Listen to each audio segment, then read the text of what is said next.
ગીતાના ઉપનિષદ ઉપર એમના વ્યાખ્યાનો સાંભળ્યા 19 વર્ષની ઉંમરે.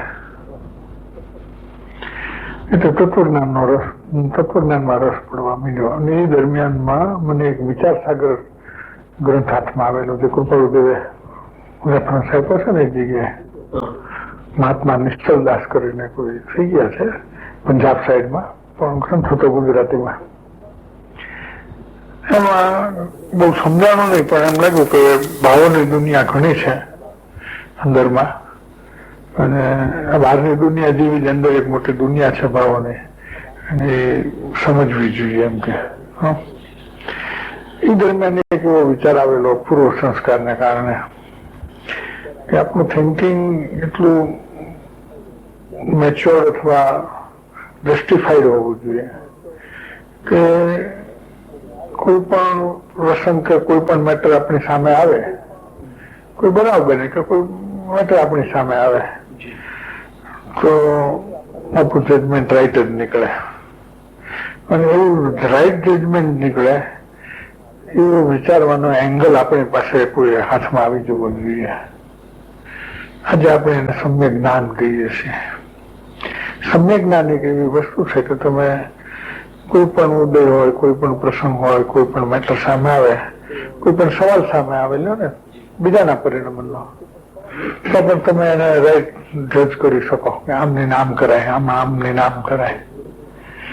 હવે એ વખતે કઈ ખબર નહોતી કે સમ્યક જ્ઞાન શું કહેવાય, પણ ઊંડે ઊંડે અંદરથી એવી રીતે આવતું હતું કે આપણી પાસે એવી વિચાર શક્તિ આપણે કેળવવી જોઈએ આપણે, કે જેથી આપણે બધા રાઈટ જ જજમેન્ટ આવે આપણા. શું એ જયારે સમ્યક જ્ઞાન થયું ત્યારે યાદ આવ્યું કે આવી રીતે એક વિચાર આવેલો.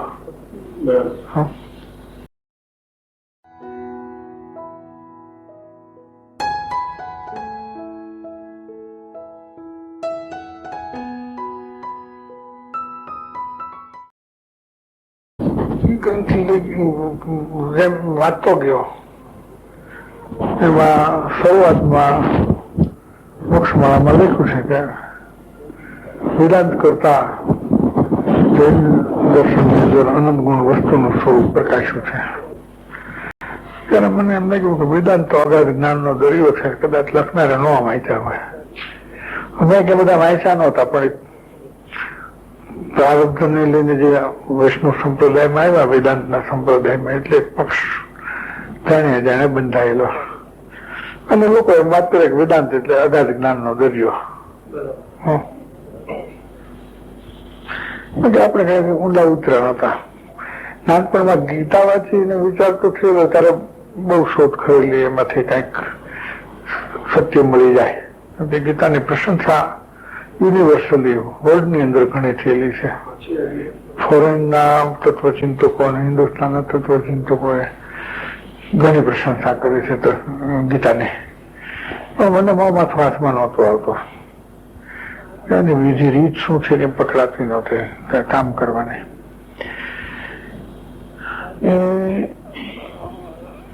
આજે પેલું નિષેધ આવ્યો અને થોડુંક આગળ વાંચતો ગયો, એમ એમની મધ્યસ્થતા ઉપર મને વિશેષ માન થયું. અને એમ લાગ્યું કે આ લખનાર છે એ કોઈને અન્યાય કરે એવા નથી, મધ્યસ્થ બહુ છે, પોતાના પરિણામો પણ કહે છે મધ્યસ્થ રીતે, અને કોઈને પણ ઇન્જસ્ટિસ કરે એ ટાઈપના લખનાર નથી. એમ ચોખ્ખું નીકળતું હતું એમનાથી. એટલે એ વખત ઝડપથી વાંચી ગયો ગ્રંથ, પણ મેં એટલું નક્કી કર્યું કે આખી જિંદગી આમાંથી મેળા કરે એટલું ઊંડાણ છે, માટે આ ગ્રંથ ખરીદી લેવો આપણે, એને વારંવાર વાંચવો. આમાંથી ઘણું મળશે તત્વજ્ઞાન આપણને.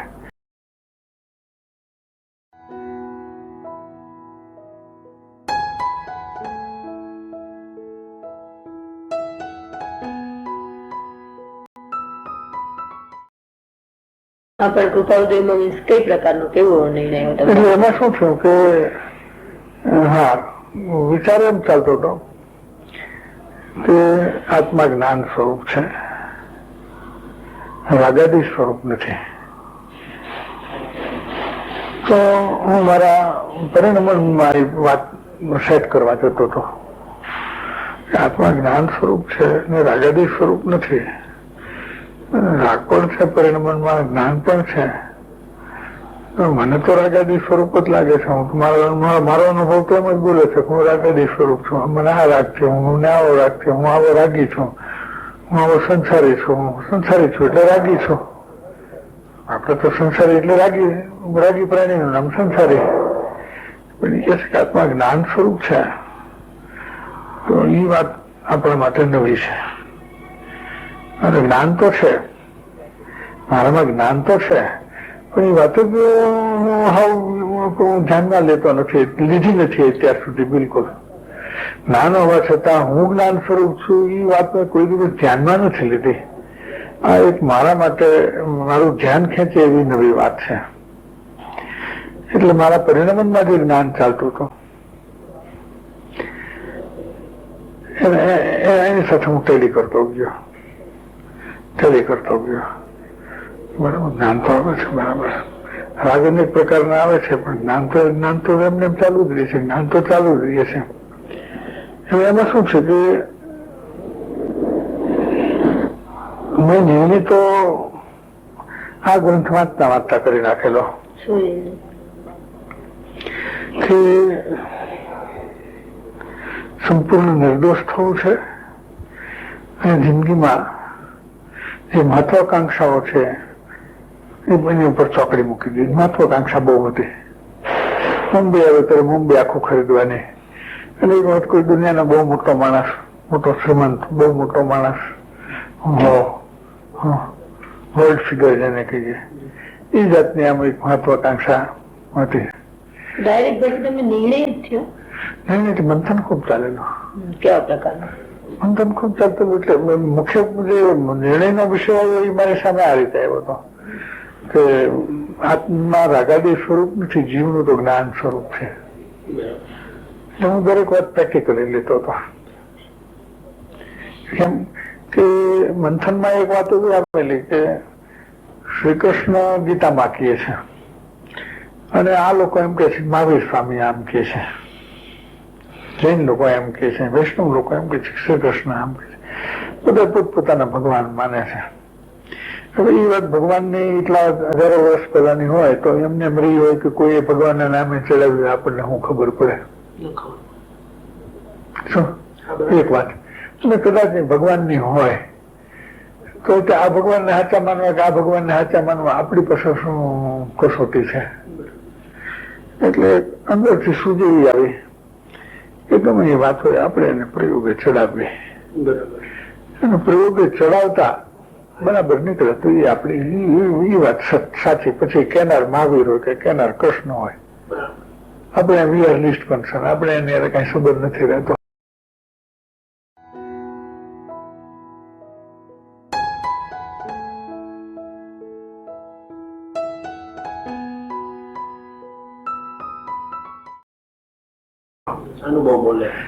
અનુભવ વાત સાચી નીકળે એ સાચી. તો એની અંદર મેં ટેસ્ટ શું કર્યો કે રાગ માત્ર દુઃખરૂપ છે. રાગનો તો આપણને પરિચય છે.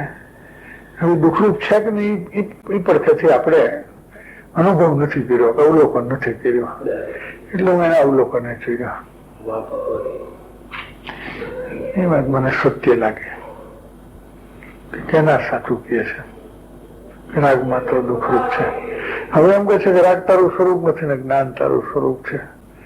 જુઓ આપણે એ જોતા એમ લાગ્યું, મેં જે આ સ્વરૂપ નિશ્ચયનું પ્રકરણ લખ્યું છે નિર્વાણ દર્શનની કેરીમાં, એમાં 56મા પાને એ વાત લખી છે એમાં કે જો પોતાના જ્ઞાનને કોઈ સતત અવલોકે તો એને સ્પષ્ટ લાગે કે મારું જ્ઞાન છે એ નિર્લેપ જ રહ્યું છે, અસંગ જ રહ્યું છે, ક્યારે લેપાણું નથી. હજારો સ્વાદ ચાખ્યા તો કોઈ સ્વાદ જ્ઞાનમાં રહ્યો નહીં. હજારો ગંધ સૂંઘી હશે, કોઈ ગંધ જ્ઞાનમાં રહી નથી. હજારો વખત ઠંડી ગરમી સહન કરી હશે, એ વસ્તુ જ્ઞાનમાં રહી નથી. અનેક પ્રકારના આકુલતા અને કષાયો અને સુખ દુઃખના અનુભવ કર્યા હશે ઉદયના પ્રસંગોમાં, પણ કોઈ વસ્તુ જ્ઞાનમાં રહી નથી. જ્ઞાન રહ્યું છે. એટલે જ્ઞાન છે એ અનંત કાળથી જો એમને એમ રહ્યું હોય તો એની શુદ્ધતા અનંતી છે. એમાં એડિટેશન કરી શકાતું નથી. એટલે મારી શુદ્ધતા, મારું સ્વરૂપ જે જ્ઞાન સ્વરૂપ છે એ શુદ્ધ સ્વરૂપ છે. જ્ઞાન સ્વરૂપ છે એટલો જ નહીં, હું શુદ્ધ સ્વરૂપી છું. મલિનતા અંદર થતી નથી, થઈ શકતી નથી. અને એ જ્ઞાન ને અવલોકતા એમ લાગ્યું કે નિરાકુર સ્વરૂપ છે, રાગ જ આકુરતા સ્વરૂપ છે. રાગ ને જ્ઞાનની મીંધવણી ચાલી, ખૂબ ચાલી. જ્ઞાન નિરાકુર સ્વરૂપ છે એટલે જ્ઞાન સુખરૂપ છે. તો જો જ્ઞાન અનંત શુદ્ધતા વાળું હોય અને અનંત કાળથી અંદરથી પ્રવાહ આવતો હોય તો એ બતાવે છે કે અંદર અનંત ભેર્યું છે, તો જ અનંત કાળથી નીકળે. અને જો એ સુખરૂપ હોય તો સુખે અનંત થઈ ગયો. તો એ રીતે અનંત જ્ઞાન અને અનંત સુખનું સામર્થ્ય છે આમાં. એ નિશ્ચય ઊંડા ઉતરતા વિચારમાં ઊંડા ઉતરતા જ્ઞાન લક્ષણના આધારે થઈ ગયો. વેદન લક્ષણના આધારે નિશ્ચય થયો. નિશ્ચય થયો એટલે અનંત ગુણોનું અનંતનું સામર્થ્ય છે મારામાં. સ્પષ્ટ પ્રતિભાય છું. અત્યારે હું કહી શકું છું, તેથી હું કહી નહોતો શકતો. એટલો ઉઘાડ નહોતો મારામાં. એટલે કોઈ શાસ્ત્રો વાંચ્યા નહોતા. અત્યારે વાત સમજાવી શકું, બોલી શકું, તો એ કઈ નહોતું. પણ યાદદાસ્ત સ્પષ્ટ છે કે આમ જ આવ્યું હતું જો હું કહી શકું છું અત્યારે. બસ એટલો મહિમા આવ્યો, એટલી રુચિ ફાટી અને એટલો પુરુષાર્થનો ઉછાળો સ્વરૂપ સન્મુખતાનો આવ્યો. ગમે ઉદયના કામ કરું તો ઉપયોગ છટકી ના બાજુ જાય. હું તો સિદ્ધ સમાન છું, નમો સિદ્ધાંત, આનંદનું સ્વરૂપ, સિદ્ધનું સ્વરૂપ ને એ બધું વાંચવામાં આવ્યું. હા, હું તો સિદ્ધ સમાન છું, એટલે છટકીનો ઉપયોગ આવે ઉદયમાંથી. હું તો સિદ્ધ સ્વરૂપ છું ને, આ બધું શું છે?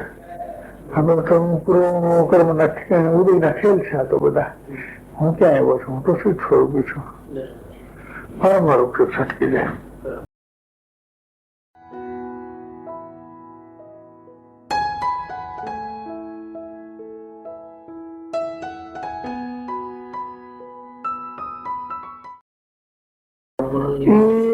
કૃપાળુદેવના ગ્રંથનો અમે સ્વાધ્યાય કરતા હતા. કારણ કે એટલું છે ને એના કથિન બ્રધર થાય, એના મોટા ભાઈ થાય, એને ત્યાં કરતા હતા. મારાથી 30 વર્ષ મોટા એ ગુજરી ગયા. એના બંગલે હું સવારે 5 વાગે પહોંચું, 4 વાગે ઉઠીને જાઉં 2 માઇલ હાલીને. સત્સંગની એટલી બધી રુચિ, તાર તડકો વરસાદ કાંઈ ન ગણો, મારી તબિયત ગમે એવી નરમ હોય કાંઈ ન ગણો.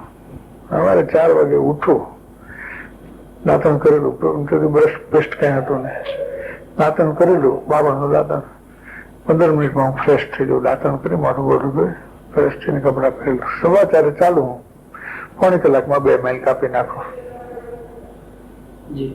ચાલીને જતો. કોઈ સાયકલ બાયકલ ની સગવડ નહોતી, કોઈ આર્થિક પરિસ્થિતિ જ નહોતી, કોઈ જાતની. 100 રૂપિયાનો પગાર હતો. ભાદરના કંઈક 100 રૂપિયા આવતા હતા, 80 રૂપિયા આવતા હતા.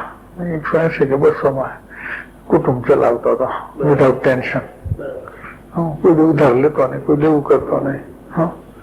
કે ચૂકવવાનું ક્યાં આપણે બાકી છે.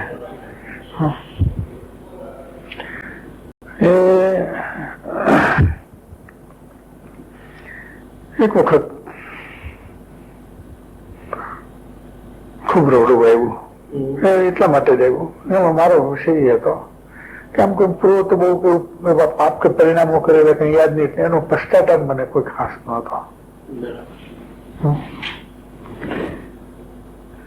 મને જે રડવું એવું એના ઉપર આવ્યું કે મારું અંદરમાં જો પરમાત્મા સ્વરૂપ છે અને પ્રગટ થતું નથી, તો હું મારા નિજ પરમાત્માનો મને વિયોગ, આ કેવી રીતે સહન થાય? એક સ્ત્રીને એના પતિનો વિયોગ સહન નથી થતો. એને એમ કે તારા પતિનું મોઢું જોવા નહીં દો, હારે રહેવા તો નહીં દો, પણ એ ઘરમાં આવશે ત્યારે હું તને પૂરી દઈશ. એ બાળક જશે પછી તને ઘર કામ કરાવશું તારી પાસે, તને મોઢું નહીં જોવા દઈએ. એ સ્ત્રીની કેટલી કેવી ખરાબ દશા થાય. એ તો કેટલા સપના સેવીને આવી હોય કે મારા તને હું આમ રહીશ ને આમ કરીશ ને તેમ કરીશ ને, એના બદલે એને મોઢું જોવા ન દે તો એને કેટલો ત્રાસ થાય. એના કરતા તો હું તો પારકો પુરુષ છે, આ તો મારો અંદર જ પરમાત્મા છે એમ જ્ઞાની કે છે. અને જ્ઞાની એટલે કૃપાળુ દેવ. અને એનું મોઢું મને ન દેખાય, એના દર્શન મને ન થાય. આ કઈ જાતની વાત.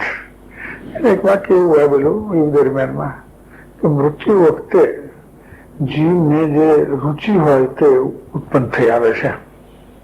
કે મારો સંસારની રુચિ હોય તો એને સંસારના ભાવો જ આવે. કુટુંબ પરિવારની રુચિ હોય તો બધાને બોલાવું, માને બોલાવી, દીકરીને બોલાવું, દીકરાને બોલાવું, મારા પત્નીને બોલાવું, મારા મા બાપને બોલાવું, અને એ રીતે પછી એ અધોગતિમાં જાય છે.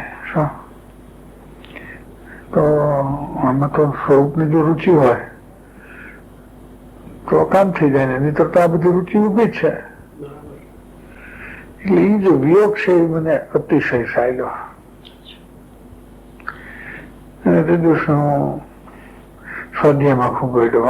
વાંચતો તો હું તો સાંભળતા હતા, વિવેચન સાધારણ કરું, પણ ભાવવાહી પણ ઘણું હતું. મારો ભાવ મારા અંદર આત્મામાંથી આવે એવી રીતે હું. એટલે તે દિવસે મારું વાંચન બંધ થઈ ગયું. બે ત્રણ જણા જ બેસતા, કોઈ બધા હતા નહીં. એ બેસે ને કાંઈ કોઈક આવી ચડે તો કોઈ એકાદ બે મુમુક્ષુ ક્યારેક કોઈ આવે, પણ એ બધા ઉપર ચોટીએ, ક્યારેક આવે ક્યારેક ન આવે. એ મારું ભણવાનું બંધ નહોતું થતું. હું બંધ કરવાનો વિકલ્પ આવ્યો તો મારું ચાલતું નહોતું, મને યાદ છે. એટલું બધું અંદરથી રોદન થઈને આવ્યું. શું એ જે નિજ પરમાત્માનો વિયોગ જે સાયલો, એટલે એનો જે આવરણ હતું એ આવરણ નબળું પડી ગયું છે.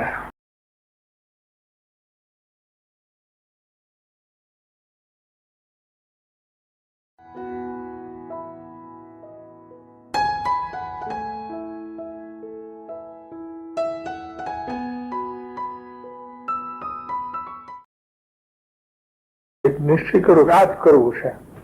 એટલે જે લક્ષ્ય પૂર્ણતાનું જેને કહીએ એ પૂર્ણ નિર્દોષતાની વાત હતી મારે. એટલે હું ત્યાંથી જ ઉપાડ્યું છે. મારા સ્વાધ્યાયમાં મોક્ષ પામવો છે અને પૂર્ણ સુખ ને પૂર્ણ જ્ઞાન જોશે એવું ન હોય. કેમ કે તો ખબર નથી પૂર્ણ સુખ ને પૂર્ણ જ્ઞાન કેવું હોય. દોષનો સંપૂર્ણ અભાવ. કેમ કે દોષની સાથે દુઃખ છે, નિર્દોષતાની સાથે સુખ છે. સંપૂર્ણ નિર્દોષ થવું છે એવું જે બાંધેલું, સ્પષ્ટપણે બાંધેલું, એવું પણ યાદ છે. વેદના આવી ગઈ. ઉદાસીનતા તો મારી એટલી બધી હતી કે ઇસ્ત્રી વગરનું કપડું પહેરવું નહીં, બધું બંધ કરી દીધું. છાપું વાંચવું બંધ થઈ ગયું, મારું પેપર બંધ થઈ ગયું. બહાર નીકળું એટલે નીચે જોઈને ચાલુ, ક્યાં ડોળું જોવું નહીં. નીચે જોઈને ચાલ્યો જાઉં ધીમે ધીમે ધીમે ધીમે ધીમે. કેમ કે મારે ઉપયોગને ચંચળતા ન જોઈએ. મારે સ્વરૂપમાં જોવું છે તો ચંચળતા નહીં કામ આવે. એટલે હું બહાર નીકળું તો એ થોડુંક 4-8 ફૂટ જે છે એટલું જોઈને ટ્રાફિક પૂરું નીચે જોઈને ચાલ્યો જાઉં. ધીમે ધીમે ધીમે નીચું જોઈને આવતો ગંભીર ચાલતી. માથાના વાળની બહુ રીતે બધી એ હાવ એકદમ ભીણા કરો નાખ્યા. કઈ ધ્યાન જ નહીં દેવાનું, ખાલી આમ નાટ્ય ફેરવી દીધો, ન ફેરવી દીધો, કઈ ધ્યાન ન રહે. ઉદાસીનતા બી ખાવામાં ધ્યાન નતું કહેતું. ખાવામાં મારે મારામાં કોઈ ચીજ ખૂટી ગઈ હોય, 2-4-5 વખત પૂછે ત્યાં સુધી મારું મંથન જ ચાલતું. મને સંભળાય નહીં કે આ શું મને પૂછે છે. કોઈ ઠપકો દે, પણ તમે કેટલી વાર પૂછો, તમે પૂછો ખરે શાક મૂકો કે ન મૂકો. શું ખાધું છે શું નથી ખાધું કઈ ખ્યાલ ન રહે. ખૂબ મંથન ચાલે, ખૂબ મંથન ચાલે. એમાં નિર્ણય થયા પછી તો જે મહિમા ઉપડ્યો ને રુચિ ઉપડી અને પુરુષાર્થનો વેગ આવ્યો, એમાંથી ધૂન ચડી સ્વરૂપ લક્ષે. સ્વરૂપ તો લક્ષમાં આવી ગયું હતું. એવી ધૂન ઉપડી, એવી ધૂન ઉપડી.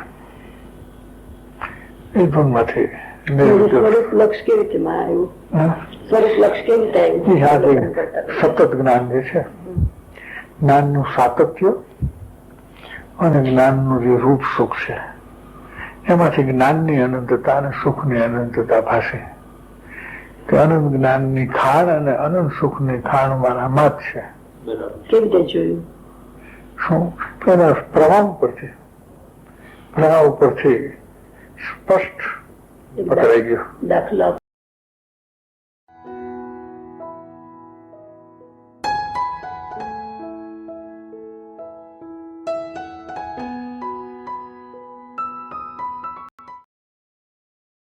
ને ઉદય પ્રસંગમાં લગાડીને બતાવો તો કેવી રીતે જોયું? મને કોઈ ઉદય આવે તો કેવી રીતે જ્ઞાન ને જોયું તમે જોતા હતા?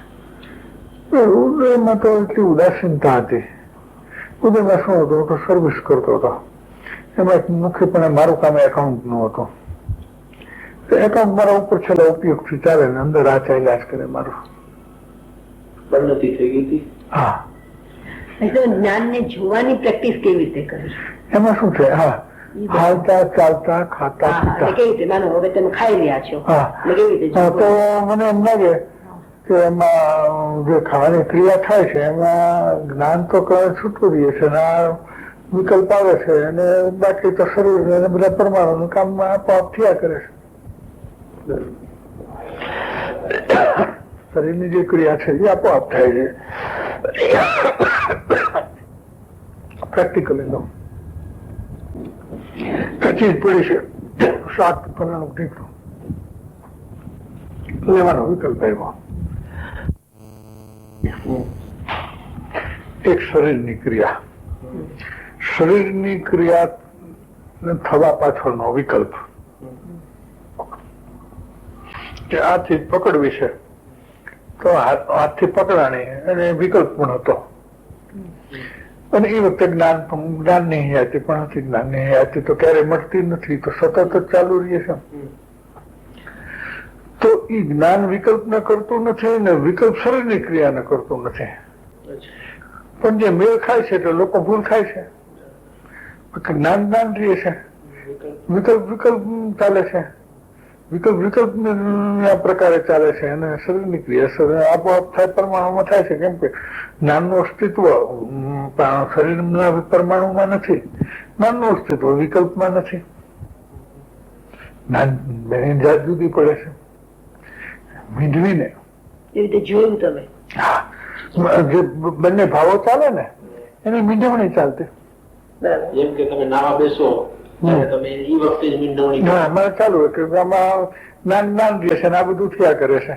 વિકલ્પ થયા કરે છે, વિકલ્પમાં ચાલે છે. શરીરનું કામ કરે છે અને જ્ઞાન તો એમને એમ રહી જાય છે. હા, જ્ઞાન જુદું પડે છે, જ્ઞાન જુદું પડે છે. એમાંથી વિજ્ઞાન નો પ્રોસેસ શરૂ થયો ઓટોમેટિકલી. એટલે હવે થયું શું કે જે નિર્ણય થયો કે પૂર્ણ શુદ્ધ થવું છે, ત્યારે જે દોષિત ભાવો આવતા હતા, રાગ દ્વેષ, એમથી વાતો ઘણું બાકી છે. સંપૂર્ણ નિર્દોષ થવું છે ને આ તો ભૂતાવળ છે, અંદરમાં હાલ્યા જ કરે છે, ભાવો આવ્યા જ કરે છે, ઘણું કામ બાકી છે. એટલે હું અવલોકનમાં એકદમ આવી ગયો કે જે કઈ નુકસાન થાય છે એ આ જગ્યાએ થાય છે. નુકસાન પકડાઈ ગયું. એટલે અવલોકન ચાલ્યું, સતત ચાલ્યું અને બહુ સૂક્ષ્મ થયું. સૂક્ષ્મમાં સૂક્ષ્મ ભાવો પકડાવા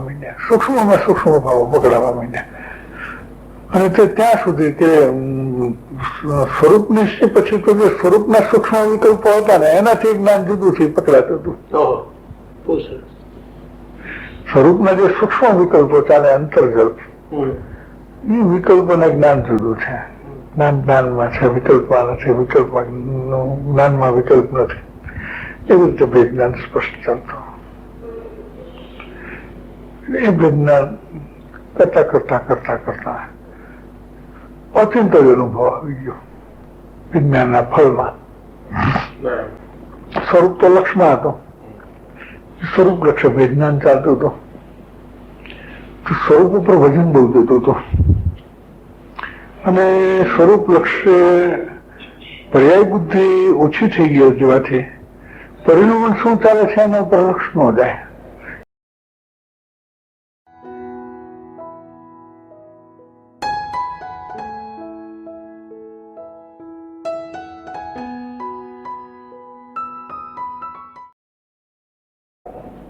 એક સ્વસંવેદનનો વિષય ચાલ્યો અને સમ્યક દર્શન સ્વાનુભવ કાળે જે સ્વસંવેદન હોય છે એ જ્ઞાન વેદન, અતિશય જ્ઞાન વેદન નિર્વિકલ્પણે અને આનંદપણે જે આવે છે એ વસ્તુ જયારે સમજવામાં આવી અને મેં પર્યાય ઉપર ધ્યાન દોર્યું મારું, ત્યાં સુધી મારું ધ્યાન નહોતું જતું.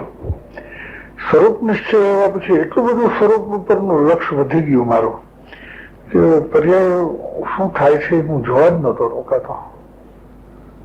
એના ઉપર મારું લક્ષ્ય ન જાય ને ધ્યાને ન જાય. સ્વસંવેદન એટલે વેદનનું ગૌણ કરી દેતો હતો, વેદનનું ગૌણ કરી દેતો હતો. એટલે જે લક્ષ્ય અને વેદનનું અનુસંધાન થઈને અનુભવ જે થવો જોઈએ ને એમાં એ મારો લેકિંગ પોઈન્ટ હતો. સ્વરૂપ નિશ્ચય થયા પછી એટલે મહિનો દોઢ મહિનો નીકળી ગયો હશે સ્વરૂપ નિશ્ચય થયા પછી. પુરુષાર્થ ઘણો જોર કરે, ઉછાળા મારે, મહિમા ખૂબ આવે લક્ષણ સ્વરૂપનો, પણ એ બધું સ્વરૂપ લક્ષ્ય જ થયા કરે. તો એ બધું થાય કરે તો હું એના પર આમ ધ્યાન ન દઉં. આ તો મને યાદ આવે છે એટલે તમને કહું છું. એ દિવસોમાં હું આટલું બધું થતું હતું પણ એના ઉપર મારું ધ્યાન નહીં કે મને આમ થાય છે ને તેમ થાય છે. મારું જે સાયમલ્ટેનિયસલી અનુસંધાન થવું જોઈએ સ્વસંવેદન અને સ્વરૂપ લક્ષનો એક જ સાથે, એમાં એ પર્યાય ઉપર બિલકુલ ધ્યાન દેતું નહોતું. સ્વસંવેદનનો વિષય સામે આવ્યો એટલે મેં પ્રેક્ટિકલ સાઈડ લીધી કે મારામાં કેવી રીતે સ્વસંવેદન કરવું. સામાન્યમાં તો વેદન એકદમ ચાલે છે, એકદમ વેદન ચાલે છે. આ તો લક્ષ ને વેદન ને એક સાથે જ્યાં મેળવી નથી તો ફરાક કરતું નિર્વિકલ્પનો થઈ ગયો. આવિર્ભૂત સમય એકદમ આવિર્ભૂત થઈ ગયો અને રાગની ઉત્પત્તિ વખતે બંધ થાય છે. જેવું ઈશ્વર સમય હોય એટલે પગથી માથા સુધી કરંટ લાગ્યો સીધો થ્રુ આઉટ.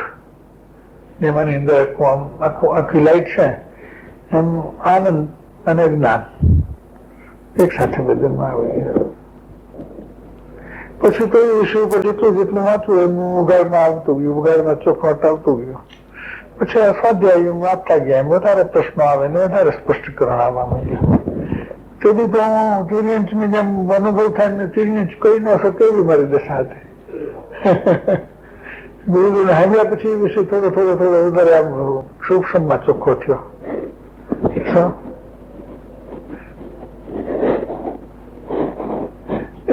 એવો પ્રકાર હતો થયું ત્યારે.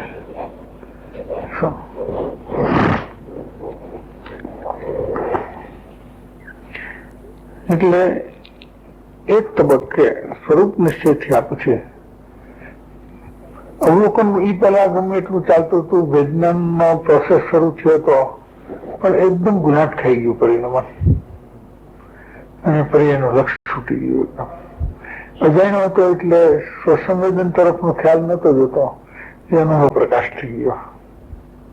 એ રીતે મને અનુભવ પ્રકાશ સ્વાનુભવમાં ઉપકારી છે. સીધું જ એમ કહી તો ચાલે. સ્વરૂપ નિશ્ચયમાં કૃપાળુદેવના વચનો અને સ્વાનુભવમાં અનુભવ પ્રકાશ. વિતરાક્ષ સાહિત્યમાં પેલો અનુભવ પ્રકાશ પ્રકાશન થયું ત્યારે મારી પાસે પૈસા નહોતા તો મેં 501 રૂપિયામાં મૂક્યા. રૂપિયામાં લખો મારા 500 ડોનેશનમાં આપ્યા અને આખું પ્રૂફ મેં મારી જાતે તપાસ્યું. અનુભવ પ્રકાશનું પ્રૂફ તપાસવા બેસો ને તો રસોઈ દીર્ઘની ભૂલ કાઢવાનું ભૂલી ગયું, મારા રસમાં ચડી જાય પાછું. એટલે ભૂલો ઘણી રહી ગઈ કેમ કે હું બહુ પ્રૂફ તપાસવા અને હું ભૂલી જાઉં કે હું પ્રવૃત્તો કરવા બેઠો છું. એ વિષય જે સામે આવે એના વાંચ્ય ઉપર રસ ચડી જાય મારો. હા, બહુ રસ લીધો છે મેં. અનુભવનો રસ અનુભવ પ્રકાશમાંથી બહુ લીધો છે. બિઝનેસમાં ટ્રાવેલિંગમાં જાવ એટલે મારી બ્રીફકેસની અંદર અનુભવ પ્રકાશ હોય, બીજા કોઈ ગ્રંથો ન હોય. અનુભવ પ્રકાશની એક લીટી વાંચવો ને મારી 4-5 કલાક નીકળી જાય. ટ્રાવેલિંગ સ્ટેશન આવી જાય મારે. એટલો મને રસ ચડે અનુભવના વિષય ઉપર.